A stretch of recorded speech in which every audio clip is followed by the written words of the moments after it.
공기 중에 있는 습도가 80% 이상이 되면 곰팡이가 생기거든요. 상대 습도가 100% 이상이 돼버리면 결로 현상이 발생을 하죠. 관리가 제대로 안 되다 보면 금방 노후가 되거든요. 요즘에 이제 날씨가 너무 동남아 날씨처럼 습도도 높고 그러다 보니까 지하 같은 경우는 환기나 이런 것들이 이제 지상층 대비해서 좀 제한되거든요. 결로 현상이 많이 발생해요. 공기 중에 있는 습도가 80% 이상이 되면은 벽면이나 그리고 뭐 모서리, 습기에 취약한 부분 보면은 곰팡이가 생기거든요. 그리고 상대 습도가 100% 이상이 돼버리면은 결로 현상이 발생을 하죠.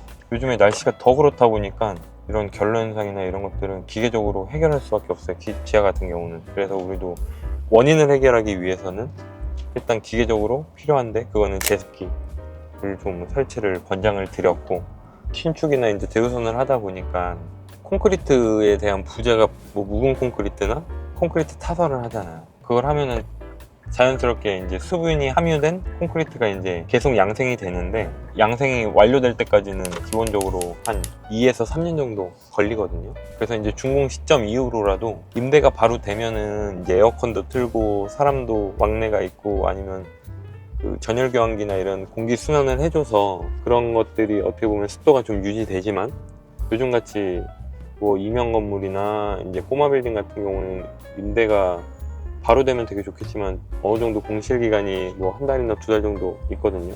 그럴 때 건물 관리를 좀 원활하게 하기 위해서는 에어컨에 대한 가동이나 그리고 환기시설에 대한 가동, 일부 이제 그 원인을 제거하기 위한 제습기 설치가 요즘 좀 필수인 것 같아요.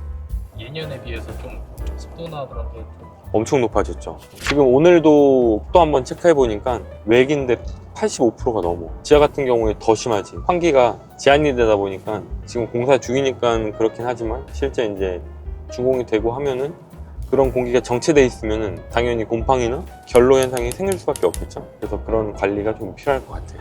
요즘 같은 날씨에는 더더욱. 특히 이제 건축주분들 같은 경우는 이제 건물이 준공되면 끝났다, 이제 임대만 하면 되겠다 이런데, 이게 꼬마 빌딩이다 보니까 건물에 대한 관리도 되게 중요하거든요. 그러다 보니까 저희가 모토로 하는 게 10년 BS잖아요. 건물이 신축이나 대우선인 공사를 완료했음에도 불구하고 임대가 안 돼서 건물에 대한 컨디션 관리가 되게 중요하거든요. 임대가 됐다고 하더라도 그런 관리까지 하는 업체들이 크게 많이 없다 보니까 그런 거에 대해서 꾸준한 관리를 해주는 업체를 선정이 되게 중요하죠. 건물 실제 건축주가 매달마다 방문해가지고 건물 관리를 하면 좋겠지만, 건축주분들이 기본적인 직업도 있고 시간적으로 매번마다 이렇게 방문할 수가 없거든요. 그래서 저희가 대신해서 건물을 일부 관리를 해드리는 서비스를 진행하고 있기 때문에, 관리가 제대로 안 되다 보면은 건물이 금방 노후가 되거든요. 금방 노후가 돼서 아까 전에 말씀드렸던 결로나 그리고 누수 이런 것들이 즉시 해결이 돼야 되는데, 그렇게 관리를 제대로 하는 시공사가 그렇게 많지는 않은 것 같아요. 그래서 그런 관리가 필요합니다. 준공 이후로라도.